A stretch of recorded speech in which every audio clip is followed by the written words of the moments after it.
Hello, everyone. My name is Sean. I am the Crypto Smith. Welcome back to another video on crypto. This one is going to be really just a kind of me talking out how I currently feel about the crypto market, where we're going, short term, long term, where we're at right now, and then clear up a couple of common misconceptions about recent events in the crypto world, especially the two I'm going to talk about actually are going to be regarding the SEC. One is the Ripple versus SEC and the appeal that could be coming, and then the Grayscale win yesterday, which pushed the market up a bit. Of course, we've lost all those, pretty much all those gains now, and a misconception about that Grayscale ETF. So hang out with me for a few minutes and let me just talk this out. I know I haven't been around much lately, haven't put out much content, and that's because two reasons. The state of the market has been very boring, and I find it very difficult to just idle chit chat and just try to dig up little minute,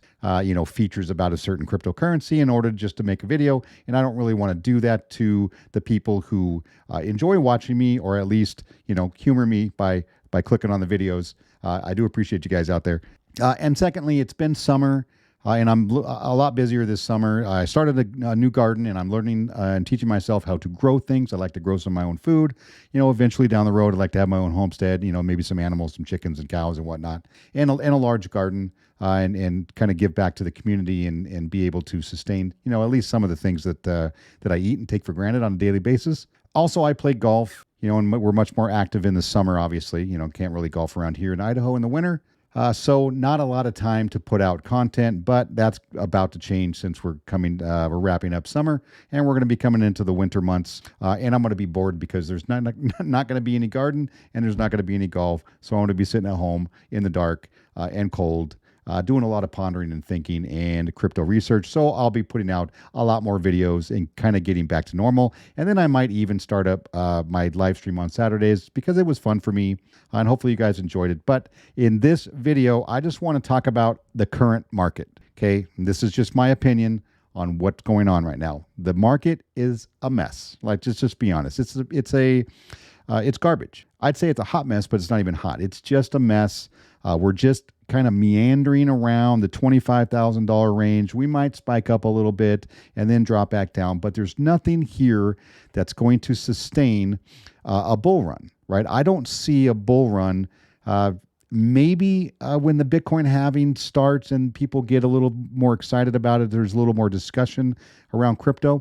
But even now, having witnessed the events of the last 2 years, I don't know if you can really count on that to be the start of a bull run. There has to be something, a catalyst that's going to really make people take a look at crypto. New people, right? There's already people that exist. Like you and me, we're already in crypto. We've probably been in for a while. I've been in for many years. We need new people to get into crypto to push this market higher, which means more adoption. So if we're talking about maybe we're 5% right now, and in a year, maybe 2 years, my personal time frame is 2025. If we're at 10% or at 15%, I don't know. Does that equal mass adoption? Probably not. But that's going to push the market higher because we need more people in, right? We can't just sit around and wait for people to put more of their money in who's already in crypto, because that's likely not going to happen. You're going to have some, of course, right? As you come up with more spendable money and more investable, let's say, you might put more in, if you're confident the market's going to continue and you're investing in the things that you enjoy, and hopefully you are. But that's what it's going to take, right? And we may need real clarity in the marketplace, especially in the U.S., since there's been a massive fight for the last several years with the SEC over what's a security and what's not a security. And I'm going to clear up one item over there in the Ripple case in just a minute. But that's where we are currently, right? There's nothing great going on. The blockchains that they're building, they all seem to be duplicates to me. I don't see anybody but a couple of different companies that are actually moving the needle in the right direction, which means they're doing something unique. They're not just doing the same thing that everybody else is doing. Ripple is one of those companies with XRP and the XRP ledger, like they're adding smart contracts, with hooks. MMAI, which is a company I'm also involved with, and they've got a great project. They're moving the needle in the fact that they're creating new technology in this space. And obviously I have videos on that, and there's going to be more on that going forward, but I'm not really going to cover that in this video. So today it's a mess. I don't see us going anywhere anytime soon. We probably got another interest rate hike coming. The market, everybody's just kind of sitting around waiting for things to break, either just spike down to a bottom so they can get back in, or start a bull run. Unfortunately, this next bull run I see is going to be another hype train. I don't think that we're close enough to adoption and close enough to actual real world utility for crypto for it to be a utility bull run. I know this contradicts what I said before in past videos, but I do believe after a lot more research and a lot more thought that this next bull run is going to be kind of similar to the last one, probably not as pronounced. You're still going to see a bunch of scams come out, still a bunch of Inu coins, and ridiculous crap like that. Unfortunately, that goes along with the territory. Hopefully, the laws can be in place to where they can start shutting those things down early enough to where people aren't getting wrecked like they are. And you get into one of these coins, you're hoping to get in early enough and then get out early enough to make profit. And about 5% can, 95% are going to lose money. That's terrible for crypto. So long-term outlook, great, right? 5 years, 10 years, 20 years down the road, great. Probably going to run for a long time until the next thing comes along and erases blockchain and takes something to a new level that we probably haven't even heard of yet. Short term, it's going to suck. It's going to be slow. It's going to be boring, right? We're going to do a lot more of this, probably at least for another year. Like I said, personal time frame 2025. Hopefully, we're going to come out of this with some laws in place, and payments will start to be utilized, real world payments, that maybe people don't realize they're using, and crypto will be the backbone for that, and we'll get at least some mass adoption out of that. So here are the two misconceptions that I think people have. And I was on a Twitter space last night with some great people, Daniel Gayton and Crypto Lounge. Go check their channels out if you haven't. Talking about Ripple and the SEC appeal that might happen, right? It's not for sure that they're actually going to file an appeal. So here's the two problems we have. And because people just don't do a lot of research, they just read headlines and then they make assumptions based on those headlines. So Ripple prepares for an SEC appeal. Will XRP price be affected? And I'm going to tell you why it's ridiculous that people don't do their own research. The price shouldn't be affected because they're not appealing whether XRP is a security or not, right? The judge came out and said XRP is not a security in and of itself, right? It can be sold as a securities offering, an illegal securities offering, just like anything can be sold. You could sell a group of vehicles as an illegal securities offering in the way that you sell it. You come up with a contract, an agreement. The buyer gives you money. You give him vehicles. You tell him, I'm going to go out and I'm going to do whatever it is I need to do to make those vehicles more valuable, right? That way you're satisfying more prongs on the Howey test. Those vehicles then could be an illegal securities offering, but the vehicles, the cars or whatever themselves cannot be a security, right? At no time in history has anything, an underlying asset ever been deemed a security. It's only in the way that they are sold. The SEC even came out recently and said, we're not going to appeal on whether XRP itself is a security. They also came out in a different motion or different filing that said they're kind of backing off on the fact that they claimed before that all cryptocurrencies are probably securities. Now they're kind of backtracking a little bit and saying, well, we don't really think that anymore. And they're going to have to really do their homework and go after those securities that were sold as securities, or the assets that were sold as securities. Sorry. So there's one misconception. Hopefully that explains that in a way that you can understand. And also them asking permission to file an appeal.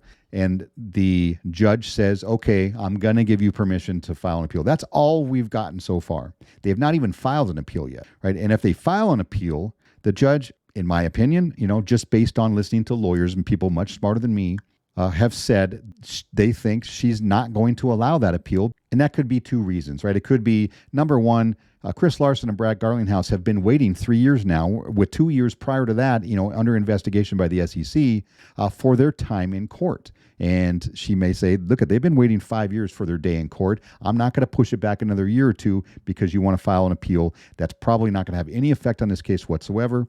The second reason is she already explained herself very well in that motion, the summary judgment motion. And I don't think she's going to be convinced that they're going to be able to walk her back on what she's already said. So that's where we're at with that. Now, even if she says, yeah, I'll let you file an appeal, and they do file the appeal, and she accepts the appeal, right? This is a multi-step process. Then they get to go to the higher court, the appeals court, and they have to ask permission to file an appeal with them. So you can see how this thing can drag out for a long time, and I don't know if that's going to happen. Now, in this case, if they don't settle or they want to push this court case forward, and the court case is really for the two individuals who were named, Brad Garlinghouse and Chris Larson, and basically claiming that they recklessly sold XRP as a security. They should have known. It should have been very clear, even though they can prove that even up to 2018, 2019, the SEC themselves had no idea, and they were confused within themselves on whether it was security or not. So that, I think, is just absolutely going to blow up in their face, and they're going to take another L on that one if they decide to take it. They may not decide to take it to court because I believe, and this is the experts talking again, and it makes sense to me, that witnesses will be called during this court case. Witnesses like William Hinman, Jay Clayton, possibly Gary Gensler. I don't think they're going to want to take that chance because they're all going to look like fools. There's a lot of, let's say, improprieties, at least the appearance of improprieties in the SEC's past dealing with Ethereum and dealing with Ripple.